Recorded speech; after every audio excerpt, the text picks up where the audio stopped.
Ever rooted for a character who was so great, so admirable, but then watched them make one fatal mistake that brought everything crashing down? That feeling of pity and fear is exactly what a tragic hero is designed to make you feel. It's a powerful storytelling tool that has captivated audiences for centuries. So, what exactly makes a character a tragic hero? Let's dive in. The concept of the tragic hero comes from the ancient Greek philosopher Aristotle in his famous work, Poetics. He laid out a blueprint for what makes these characters so compelling. According to him, a tragic hero isn't just any sad character. They have specific traits. First, they usually have a noble birth or high status. Think kings, princes, or celebrated generals. This high position makes their fall from grace even more dramatic and impactful. Second, and this is crucial, they have a tragic flaw, or hamartia in Greek. This isn't about them being evil. It's a personal weakness, like excessive pride, unchecked ambition, or crippling indecision. This flaw leads them to make a critical error in judgment. This mistake triggers a reversal of fortune, or peripeteia, where their life flips from happiness and success to misery and despair. Following this reversal, the hero often has a moment of realization, or anagnorosis, where they finally understand their mistake and the consequences of their actions. But it's always too late.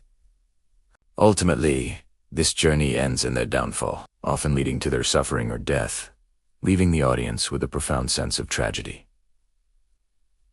Let's look at some classic examples. First up, the archetragic hero, Oedipus from Sophocles. Oedipus Rex. Oedipus is the respected king of Thebes. His tragic flaw is his pride and his quick temper. He's determined to escape a prophecy that says he'll kill his father and marry his mother. But in his desperate attempt to avoid this fate, he unknowingly fulfills it. He is noble, but his pride blinds him to the horrifying truth. When he finally discovers what he has done, he punishes himself by blinding his own eyes. His fall from a revered king to a blind outcast is the epitome of tragedy, making audiences feel intense pity and fear. Next, let's jump to Shakespeare with Macbeth. At the start of the play, Macbeth is a brave and loyal Scottish nobleman, but his tragic flaw is his vaulting ambition, spurred on by a prophecy and his manipulative wife, Lady Macbeth.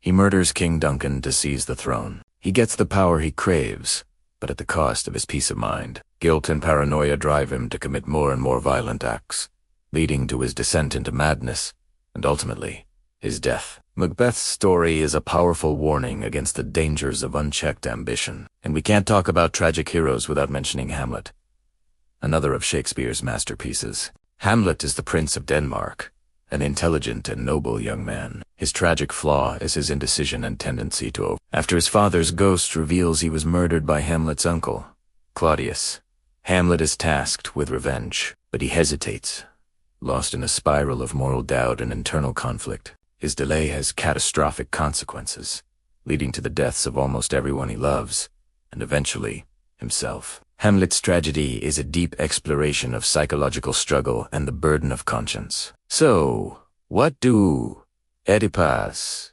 Macbeth, and Hamlet all have in common? All three start from a noble status. All possess a distinct tragic flaw: pride for Oedipus, ambition for Macbeth, and indecision for Hamlet. And all of them face a devastating downfall that stems from their own actions, ending in profound suffering or death. In the end, a tragic hero is not a simple villain or a flawless hero. They are complex, relatable human beings. As one critic put it, the tragic hero falls, not because he is weak, but because he is human.